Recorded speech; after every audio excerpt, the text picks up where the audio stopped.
இருப்பான் சார். உனக்கு ஒரு பொண்ணு கிடைக்கலையா, இதெல்லாம் ஒரு இதுன்னு சொல்லிட்டு கல்யாணம் பண்ணிட்டு வந்திருக்கி, ஏன் உயிரை போட்டு வாங்குறேன்னு சொல்லி அவர்கிட்ட சண்டை போடுறான் சார். உங்க வீட்டுக்காரியா? ஆமா. அப்ப யார்கிட்ட சார் சொல்லுவாங்க? வீடு கிட்டயா சொல்ல முடியும்? யார்கிட்ட சொல்லுவாங்க? வேற எனக்கு மனசுல இருக்க கஷ்டத்தை யார்கிட்ட சொல்ல முடியும்? நிறுத்தணும் சார் இத.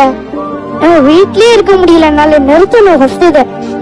வீட்லயே இருக்க முடியல, எங்க போறீங்க? இவன் வேலைக்கு போயிடலாமா? அதெல்லாம் போதும் சார். இவங்க மட்டும் நிறுத்த சொல்லுங்க சார். எதை நிறுத்தணும்? காலையில ஸ்கூல் நேரத்துலதான் நல்லா பிரஷ் பண்ணி சாப்பிடணும் சார். அந்த ஸ்கூல் நேரத்துல, ஸ்கூல் இல்லாத நேரத்துல பண்ண கழிச்சாது பண்ணலாம் சார். உடனே எழுச்சோன்னு இந்தா பிரஷ் பண்ணு சாப்பிடு உடனே பண்ண முடியுமா சார்? எது இருந்தாலும் கரெக்டான கேள்விங்க. காலையில எந்திரிச்சோட பல்லு வளர்க்கறது சொல்றது எவ்வளவு பெரிய தப்பான ஒரு விஷயம் சார். அவன் சாப்பிடவே மாட்டான் சார். காலைல எந்திரிச்சோடனே உட்காந்து யூடியூப் உட்காந்து பாப்பான், அது டிவில உட்காந்து பாப்பான். சாப்பிடு பிரஷ் பண்ணா லீவ் டேஸ்ல நான் ஏன் பிரஷ் பண்ணணும், உனக்கு யார் சொன்னா லீவ் டேஸ்ல பிரஷ் பண்ண சொல்லிட்டு என்ன சண்டை போடுவான் சார். இல்ல சார், நாங்க நான் முன்னாடியே சொல்லுவாங்க சார், எழுந்து உடனே சொல்லுவாங்க சார். அது கொஞ்ச நேரம் கழிச்சு சொல்லலாம்னு பார்த்தா முன்னாடி நீ பண்ணிடு முன்னாடி சொல்லுன்னு சொல்லிடுறாங்க சார்.